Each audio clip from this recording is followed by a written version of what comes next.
Order. Questions to the Prime Minister. Charlie Elphicke. Number 1, Mr. Speaker. The Prime Minister. Thank you, Mr. Speaker. I am sure that the whole House will join me in condemning the appalling attack in Nairobi and in sending my thoughts and prayers to all those who have lost loved ones.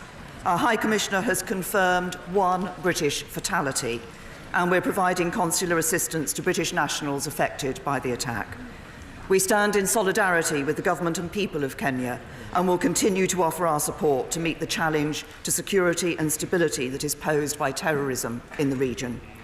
Mr. Speaker, this morning I had meetings with ministerial colleagues and others. In addition to my duties in this House, I shall have further such meetings later today. Charlie Elphicke. Thank you, Mr. Speaker. May I join with the Prime Minister in her strong condemnation of terror? You will know, Mr. Speaker, and the Prime Minister will know that I first sought election to this House because I believed in more jobs, lower taxes, a stronger economy, and more investment in the public services on which we all rely. And does she agree that since 2010, Conservative governments have delivered time and again for the British people? And the biggest threat to that is sat on the opposition front bench with a leader whose policies would mean less jobs, higher taxes, a weaker economy and less investment in our public services. My honourable friend is absolutely right. What have we seen under the Conservatives in government? We've seen 3.4 million more jobs. That's more people earning an income, earning a wage, able to provide for their families. We've seen more children in good and outstanding schools, more money into our National Health Service. What would put that in danger? A government led by the right honourable gentleman, more borrowing, more taxes, more spending, fewer jobs. Jeremy Corbyn. Thank you, Mr. Speaker. Thank you. May I start by correcting the record? Last night I suggested this was the largest government defeat since the 1920s. I would not wish to be accused of misleading the House, because I've since been informed that is in fact the largest ever defeat for a government in the history of our democracy.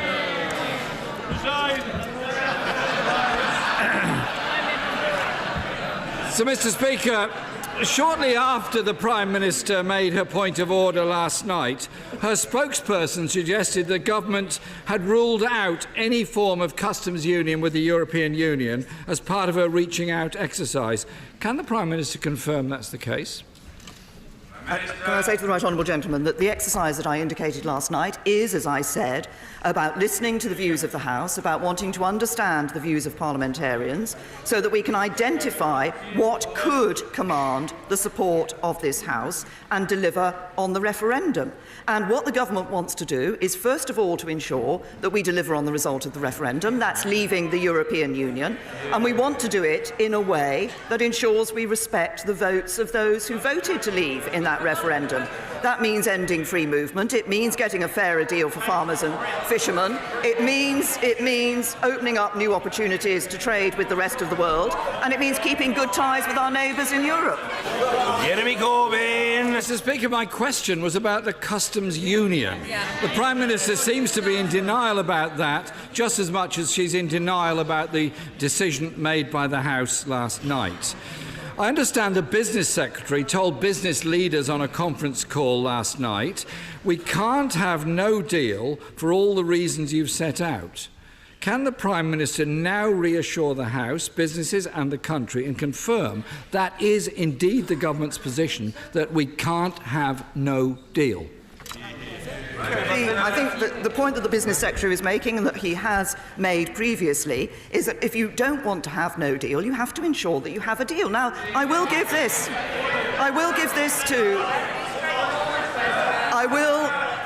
say this to the right honourable gentleman.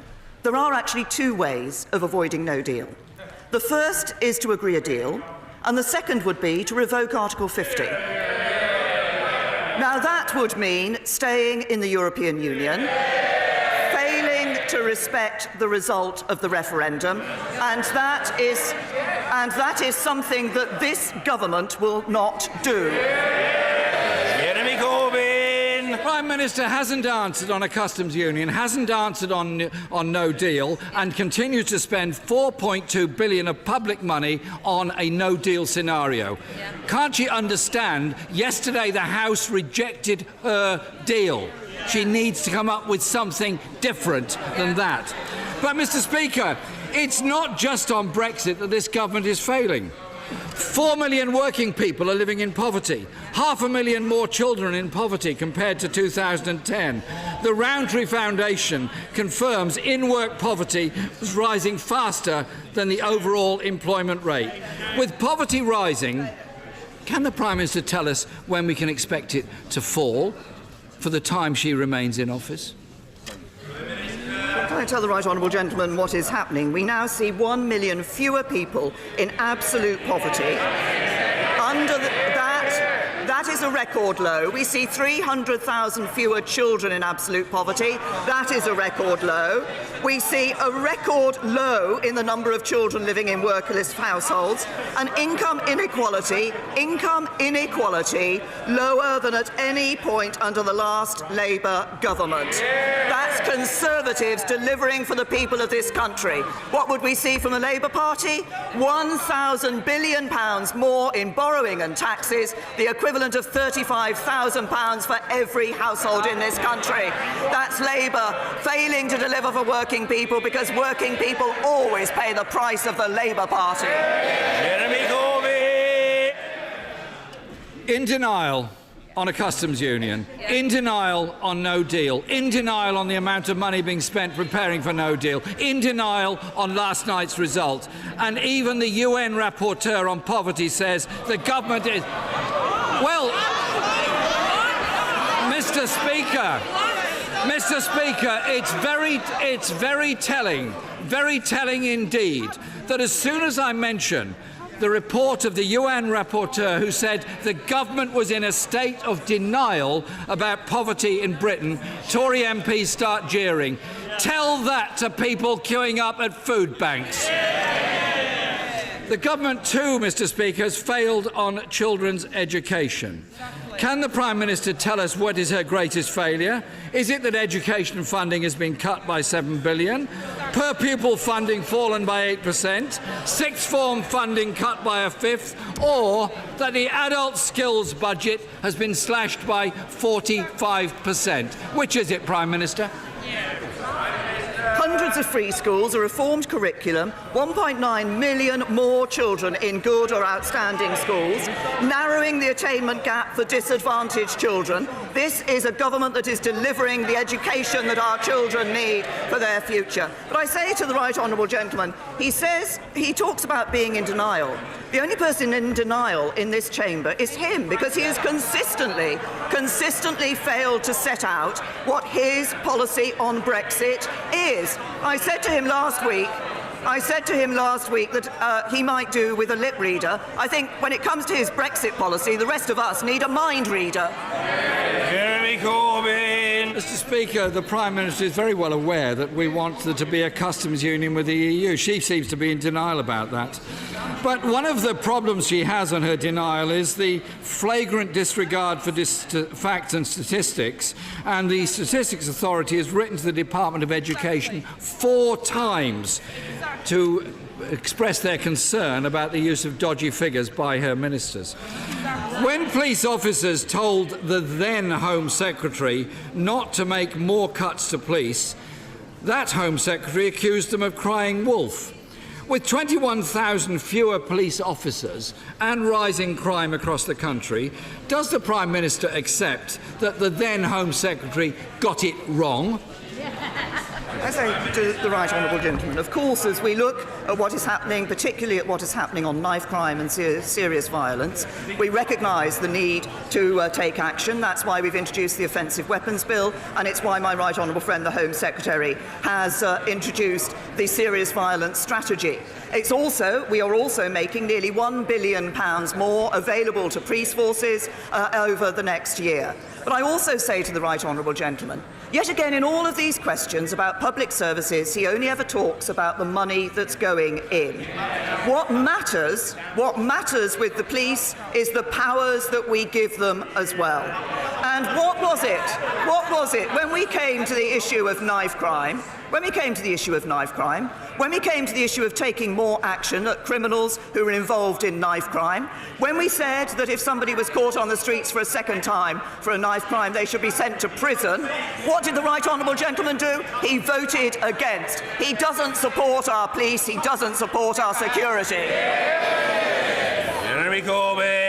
Increased the number of police on our streets. It was a Labour government that brought in safer neighbourhoods. It was a Labour government that properly funded the police force. It's the Tories that have cut it. Ask anyone on any street around this country, do they feel safer now than they did 8 years ago? I think we all know what the answer would be. It was that Home Secretary that not only attacked the police with that, but also created the hostile environment and the Windrush scandal. She promised to tackle burning injustices. She's made them worse, as Windrush showed. More homelessness, more children in poverty, more older people without care, longer waits at A&E, fewer nurses, rising crime, less safe streets, cuts to children's education. This government has failed our country. It cannot govern, cannot command the support of most people facing the most important issue at the moment, which is Brexit. They failed again and lost the vote last night. Isn't it the case, Mr. Speaker, that with every other previous Prime Minister faced with the scale of defeat last night, they would have resigned and the country would be able to choose the government that they want? The right honourable gentleman in that peroration talked about the importance of the issue of Brexit that is facing this country. Later today we're going to have the no confidence debate. He has been calling for weeks for a general election in this country, and yet on Sunday, when he was asked in a general election would he campaign to leave the European Union, he refused to answer. Not once, not twice, not 3 times, but 5 times he refused to answer. So on what he himself describes as the key issue facing this country, he has no answer. The Leader of the Opposition has let anti-Semitism run riot in his party. He would abandon our allies, weaken our security and wreck our economy, and we will never let that happen.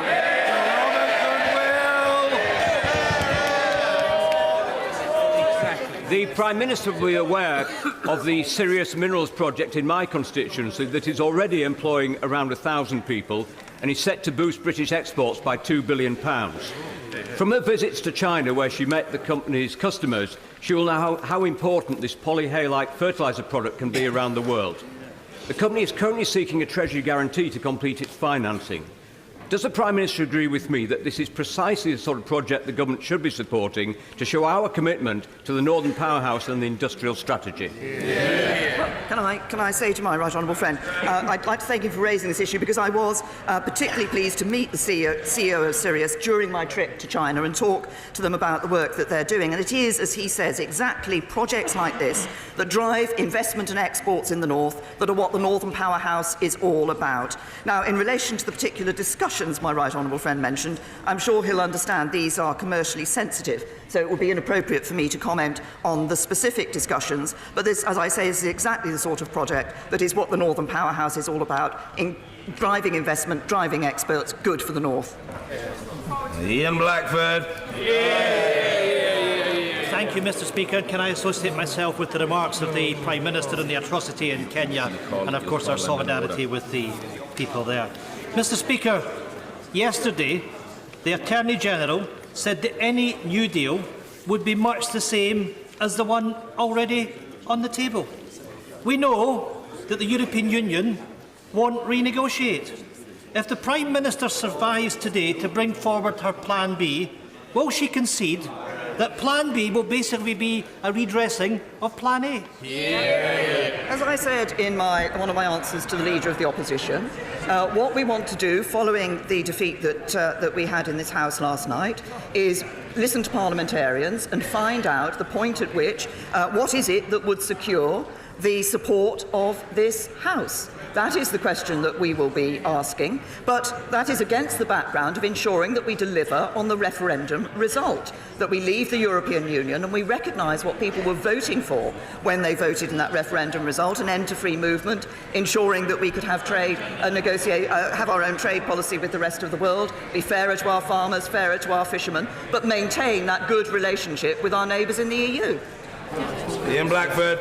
I'm afraid, Mr Speaker, that simply didn't address the question. The EU won't renegotiate. The Prime Minister has no answer. She has failed. What an omni-shambles from this government, suffering a historic and a humiliating defeat, the worst for any UK government. Westminster is in chaos. But in Scotland, we stand united. Mr Speaker, Scotland voted overwhelmingly to remain, and we will not allow our country to be dragged out of the European Union or brought down by this Tory government. The Prime Minister knew that this deal was dead since Chequers. She knew it was dead when she moved the meaningful vote, and she knows, as we all know, last night was the last straw. The Prime Minister must now seek the confidence of the people, not simply the confidence of this House. The only way forward is to extend Article 50 and ask the people of Scotland and of the United Kingdom whether they want the Prime Minister's deal or whether they want to remain in the European Union. Mr Speaker, the Prime Minister now must legislate for a people's vote. I'll say to the right honourable gentleman, as he knows, as I have said before, this House legislated for a people's vote. It legislated for a people's vote that was held in 2016, and that vote determined that the United Kingdom should leave the European Union. He talks about our country. Our country is the whole of the United Kingdom.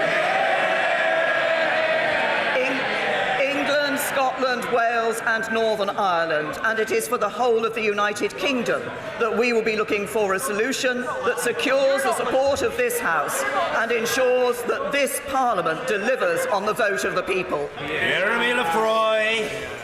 Thank you, Mr Speaker. On behalf of all the members of the All-Party Group on Kenya, which I chair, and on behalf of my honourable friend, the member for Mid-Derbyshire, the Prime Minister's trade envoy to Kenya, can we express our sincere condolences and sympathy to the President and people of Kenya and encourage them in their fight against this terrorism. My right honourable friend has rightly committed very, very substantial amounts of extra money to the NHS, her and her government, and the plan produced last week is very encouraging. But can she also look at the difference between the money given to the highest CCGs and the lowest CCGs per head? We're not wanting to see amounts come down, but we do want to see a fairer formula to allocate money for those CCGs receiving the lowest amount of funding. I thank my honourable friend for the remarks that he made from his position as chairman of the All-Party Parliamentary Group, as I understand it, on Kenya. I was pleased when I visited Kenya last August to meet with some of those who are working to fight terrorism, doing very important work to bring stability and security to people in that region, and very important that is too. First of all, I thank my honourable friend for highlighting the long-term plan that we've set out for the National Health Service. The resources allocated to CCGs reflect the needs of the population, and that includes levels of deprivation and the age profile of the population. And changes have been made to the allocations for 2019-20, increasing the fair share allocations for Staffordshire CCGs, which I'm sure my honourable friend is particularly interested in, and they will see a higher level of growth in their actual budgets over the next 5 years. And that difference will ensure that over time, funding across the Staffordshire and Stoke-on-Trent CCGs will become fairer. So that biggest cash boost in the NHS's history is enabling us to do that, and I hope that will be addressing the issue that my honourable friend has raised. Kyle. The Prime Minister's defeat yesterday was historic and titanic. Everything has changed, and she has to change too. Yesterday, thousands of people descended on Parliament Square to demand their say. Nobody was taking to the streets demanding a Norway or a Canada option. When she came to power, she promised that she would give people more power over their lives. If she is not going to give people power to have a say over this deal, then what is the point of that promise in the first place? I say to the honourable gentleman that he cannot ignore the fact that in the 2016 referendum, the people of this country voted to leave the European Union. And I believe that it is a duty, not just of government, but of Parliament, to ensure that we deliver on that. We will be speaking to parliamentarians in my own party, the DUP, across the House, about finding a way that secures the support of the House for the way forward. But I say to the honourable gentleman once again, a vote was taken in 2016, and I believe it is incumbent on this Parliament to deliver on that vote. Trudy Harrison. Thank you, Mr. Speaker. My right honourable friend will remember from her visits to Copeland just how capable our nuclear community is and how proud we are of that heritage. Would she consider meeting with me and a small delegation of Cumbrian nuclear workers to understand how important Moorside is to Copeland, and to also bear in mind the solutions that the Centre of Nuclear Excellence can bring to that challenge? Yes. Well, can I thank my honourable friend? When I have visited Copeland, it's been very clear to me not only the expertise and skills that in the nuclear industry that are there with the population, but also the importance of the nuclear industry. As regards the Moorside site, it will revert to the Nuclear Decommissioning Authority, and we are considering options for its future. The site does remain eligible for new build, and we are committed to seeing new nuclear as part of our future energy mix. But can I say to my honourable friend that I think it might be helpful if the relevant minister from the business department were to meet with her and that group to be able to explore this issue further. Seema Malhotra. Mr. Speaker, last night in this House, after the biggest government defeat in history, the Prime Minister said the government will approach meetings with parliamentarians in a constructive spirit.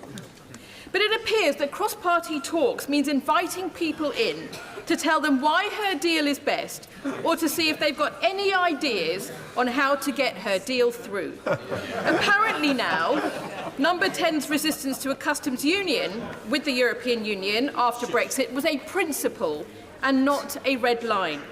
So which is it? And if she is genuinely seeking to work with Parliament and hear the will of this House, is she prepared to change any of her red lines and work to bring Parliament and the country together on how we move forward? As I said in the House last night, I will be talking to parliamentarians in my own party, in the DUP, in other parties across this House, and will be ensuring and will be looking to see what it is that can secure the support of this House. But again, I say to the honourable lady, as I've said to her honourable and right honourable friends, that what this House must always have in mind is the importance of delivering on the vote of the people to leave the European Union. Mrs. Helen Grant. Does the Prime Minister agree with me that if we fail to deliver on Brexit, the public perception of politicians in this country will be at an all-time low?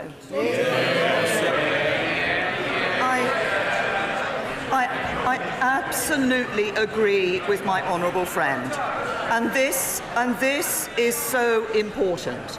I believe that if we fail to deliver on what the British people instructed us to do in the vote of the referendum, that the views of the British people, of this House, of Parliament and of politicians will be at an all-time low, because they will have lost faith in politicians across the whole of this Parliament. We need to deliver Brexit for the British people.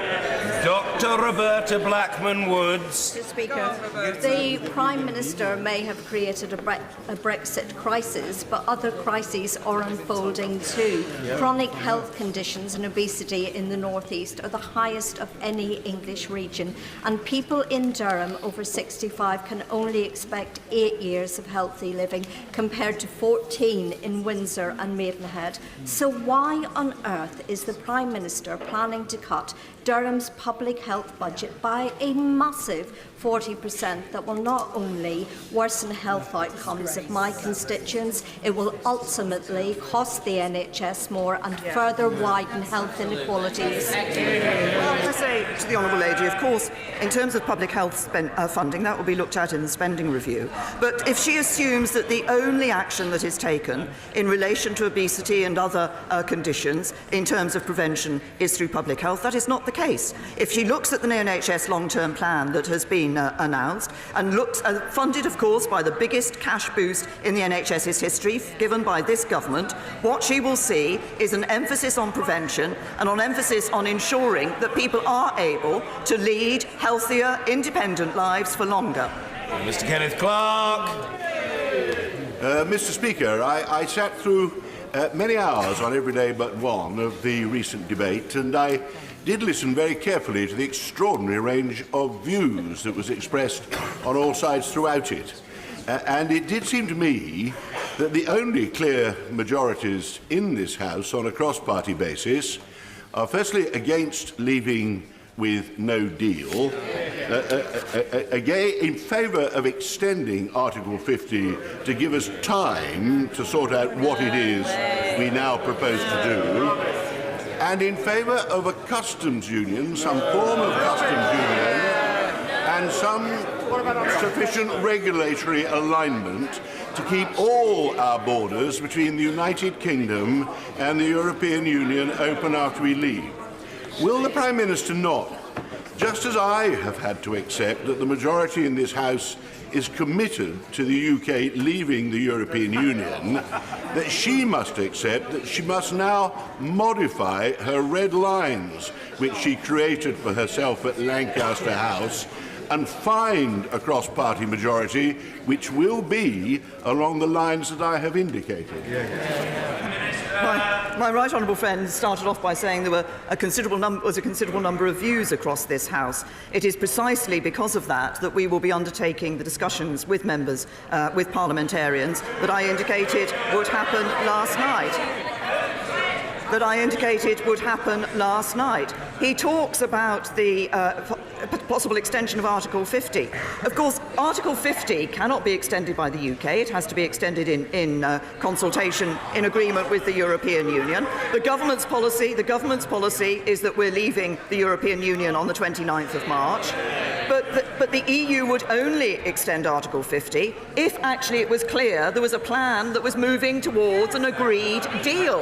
That is the crucial element of ensuring we deliver on Brexit, is being able to get the agreement of this House to the deal that will deliver on the referendum result, leave the European Union, and recognise what lay behind that vote when people voted to leave. Graham Morris. Thank you, Mr. Speaker. In my constituency, in the villages of Easington Colliery, Horden and Blackhall, there are colliery roads standing derelict, characterised by low demand, high void rates. Many are not fit for human habitation.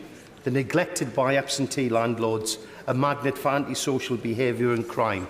So will the Prime Minister commit to provide the funding required for the housing master plan developed by Durham County Council to fix these issues? And if she can't do that, will she please get out of the way and call a general election? Let us have a Labour government that will address this. Can I say to the honourable gentleman, I haven't seen the housing master plan that he has referred to, but of course it is this government that has put more money into affordable homes, that has put more money into ensuring that we're seeing more homes being built, and that has lifted the cap on local councils, so that local councils are also able to build more homes, and the homes that people want. Tracy Crouch. Mr. Speaker, next month I and my three neighbouring colleagues from Maidstone, Tunbridge Morning and Faversham Mid-Kent will host our second apprenticeship fair, connecting nearly 40 leading organisations with more than 700 pupils from 22 schools. Does the Prime Minister agree with me that apprenticeships offer a viable alternative to full-time higher education while creating a skilled workforce that benefits business and its future employers? Can I first of all commend my honourable friend for the work that she's doing in her constituency through the jobs fairs, and can I absolutely agree with her. I think it is very important that young people are able to see that there are different routes for them for their futures, different routes into the workplace, and apprenticeships is an important route for some young people. All the apprentices I meet say the best thing they have done is taken up an apprenticeship, and that was right for them. We want every young person to be able to take the route through, be it higher education, further education and apprenticeship, the route that is right for them. Yasmin Qureshi. Thank you, Mr. Speaker. In the 60s and 70s, 1.2 million Primodos pills were prescribed to women, including 3 of my constituents. Each dosage was equivalent to 40 oral contraceptives. Thousands of babies were born with deformities. A recent MHRA review is widely criticised for being a whitewash. Now, Professor Carl Hannigan at Oxford University has published a review of the scientific data that clearly shows that Primodos did cause deformities. Will the Prime Minister ensure that any response to this review does not involve the MHRA, as we have no faith in them? Can I say, obviously, to the Honourable Lady, this is an important issue. It's been raised by a number of members from across the House, and our priority always is on safety of patients, and ministers are aware of the new study that has come out. We have a commitment to review any new evidence in this area, and we do that, but we do it with consulting independent scientific experts. And Baroness Cumberledge is leading the Independent Medicines and Medical Devices Safety Review. That's expected to examine what happened in the case of Primodos and will determine what further action is needed. But can I reassure the Honourable Lady that we will listen very carefully to any recommendations that come out of the review, and of course that study will be looked at very carefully to see what has come out of that study. Dr. Philip Lee. Thank you, Mr. Speaker. Does my right honourable friend, particularly since last night, recognise that in these complex circumstances, that her role as Prime Minister now is to create the political environment in which solutions to the Brexit conundrum can be found, and not to continue with a plan expecting a different outcome? And does she also accept then that if she cannot get what she wants, that she will need to change her mind in order to secure public confidence? Can I say to my honourable friend that, as I've pointed out today and as I said last night, it is precisely because we recognise that we need to understand rather better where it is what it is that can command the support of this House and can secure the point of this House, that we will be looking and we will be talking to parliamentarians across the House. That includes parliamentarians, includes my colleagues, honourable and right honourable friends, includes the Democratic Unionist Party and parliamentarians across other houses, because, as my right honourable and learned friend, the member for Rushcliffe, said, there is quite a variety of views across this House about what is right. Stuart Malcolm MacDonald. Mr. Speaker, sir, the deal that was defeated last night is a product of her own red lines. So which of those red lines is she willing to give up in order to get the compromise she seeks? We will be, as I said last night, we will be approaching these talks, these discussions, in a constructive spirit. But underlying what we will be doing is the need to ensure that we deliver on the referendum result and we deliver Brexit. Raymond Chishti. Thank you, Mr. Speaker. I very much welcome the recent statement by the Foreign Office. Britain must do more to support persecuted Christians. In light of that, will the government now review its position on the Asha Bibi case and offer her asylum in the UK so she can choose which safe destination she wants to go to, and not the UK asking a third country to take her in, which would mean shifting our moral responsibility to another country, and that can't be right. Can I hope, reassure my honourable friend by saying that, as I've said previously, our primary concern is for the safety and well-being of Asia Bibi and her family. And obviously the UK's High Commissioner in Islamabad is keeping me and the government up to date with developments. We have been in contact with international partners about our shared desire to see a swift and positive resolution in this case. And a number of countries are in discussions about a possible alternative destination for Asia Bibi once the legal process is complete. I'm not going to comment on the details of that because this is, we do not want to compromise Asia Bibi's long-term safety. And on the timing, I think the Foreign Minister from Pakistan has confirmed she'll remain under the protection of the Pakistan government until the legal process has concluded. And the Prime Minister of Pakistan has supported the Supreme Court and promised to uphold the rule of law. What matters is ensuring that we are providing for the safety and well-being of Asia Bibi and her family. Ronnie Campbell. Thank you, Mr. Speaker. The Joseph Rowntree Foundation has said in a recent survey that 4 million workers are living in poverty. Isn't that a damning report of 9 years of this Tory government? And will she stop being so hard and fast and call a general election? I say to the honourable gentleman, I referred earlier to the figures of people in absolute poverty, which are at a record low under this government. But he talks about people who are in work. Well, this government has taken a number of steps to help those people who are in work. We have been cut taxes for 32 million people. We've increased the national living wage. We've helped people by freezing fuel duty. And what happened in a number of the measures that we have taken to give financial help to people who are just about managing, to people, the sort of people he's talking about. Unfortunately, in so many cases, the Labour Party opposed those measures. Martin Vickers. Mr. Speaker, in an article I posted on my website in November, I concluded by saying hopefully we will eventually come to a position that both sides who support the agreement and those like me who oppose it can coalesce. I believe this could happen over coming weeks, though there may be more drama before we reach that point. Mr. Speaker, I think we've all had our fair share of drama, but would my right honourable friend agree with me that it's not both sides, meaning Remain and Leave, who must coalesce around an agreement, it is the European Union? And can I urge her to continue negotiations with Europe in the hope of them showing some flexibility? Well, Can I thank my honourable friend for pointing out what is a very obvious point, but actually has not been raised by those who've been talking about the sort of discussions we will have across this Parliament, which is I want to see what will secure the support of the House, but of course we do have to ensure that that can secure the support of the European Union, because this is a treaty and agreement between two parties. And as I said last night, once we have those ideas from the House, I will of course take those to the European Union. David Crosby. In March 2010, Greater Manchester Police had 8,148 police officers and the Chief Constable wanted 10,000.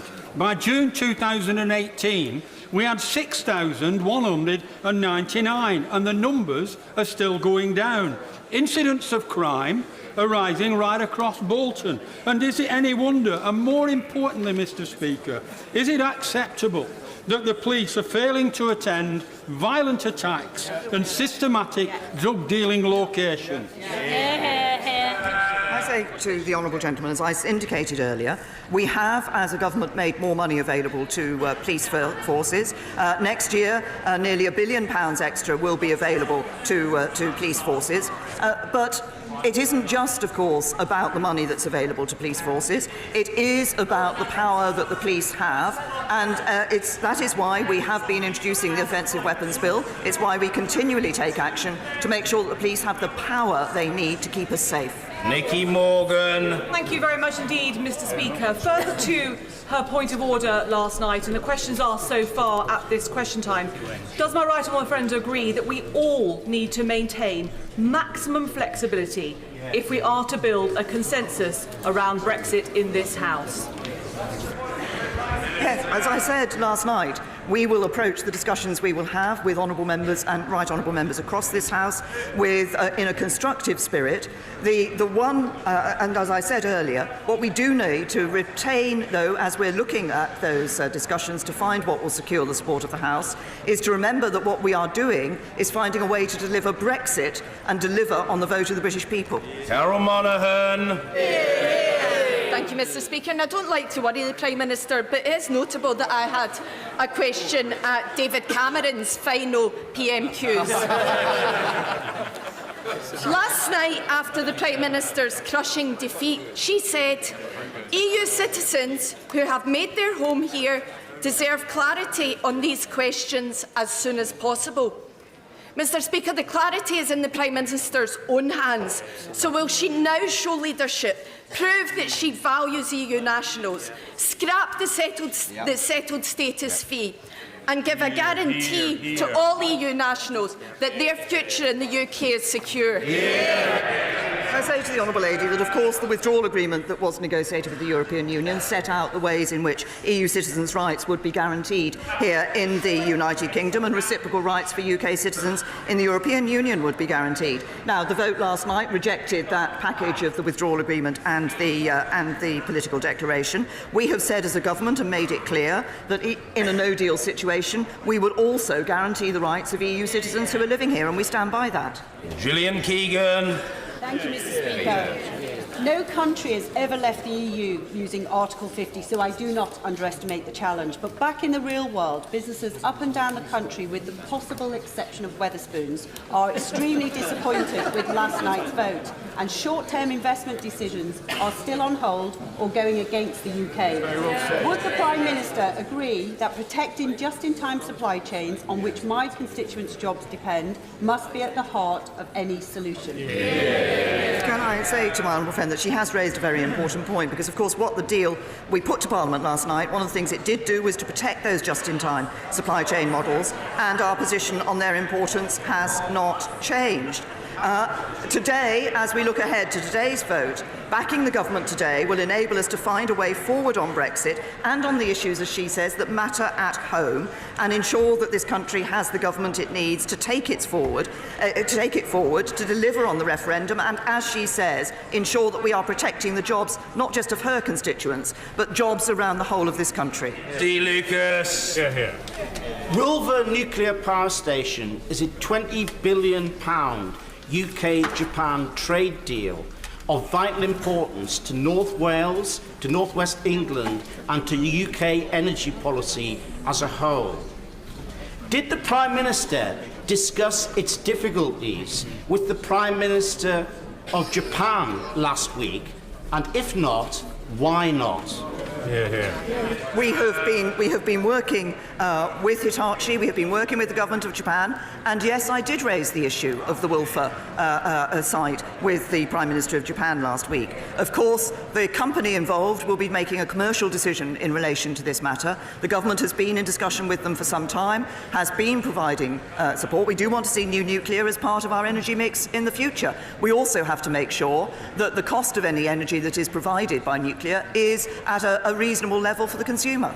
Kirsten Hare. Thank you, Mr. Speaker. I recently welcomed the news from the Secretary of State for Defence and his ministerial team that, in fact, 4-5 Commando would remain at RM Condor in my constituency. And Zulu Company, part of the 4-5 Commando group, recently took part in specialist chemical training, which will ensure they are ready to respond first to any chemical or biological attacks, such as the one that we had in Salisbury earlier last year. Can the Prime Minister join with me in congratulating the Royal Marines at 4-5 Commando, all the men and women that work at the base, for the tireless work that they do to keep our country safe? Well, can I say to my honourable friend, I'd like to thank her for raising this issue. I know she has raised this in her Westminster Hall debate because it's of importance to her, but it's also of importance to many other members around this House. And I would like to pay tribute to all the Royal Marines, past and present, who served in RM Condor. And I'm pleased to say that we do plan for 4-5 Commando to remain based at RM Condor Barracks in Angus. We'll ensure they continue to have the required facilities for them to live, work and train in Angus. And I'm delighted in joining my honourable friend in congratulating Zulu Company for their hard work in keeping us safe. Cable. Can I first of all welcome the Prime Minister's offer of cross-party talks, and she will remember, as we're former colleagues, that my party has a record of working with others in the national interest. But can I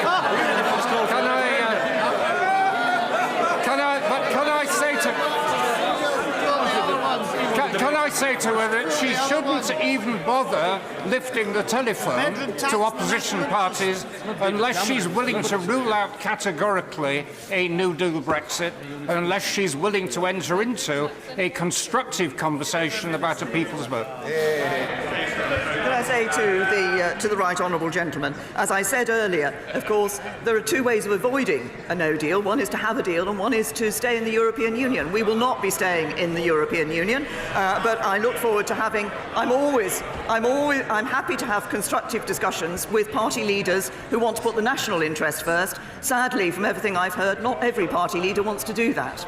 Dr. Sarah Wallister. Thank you, Mr. Speaker.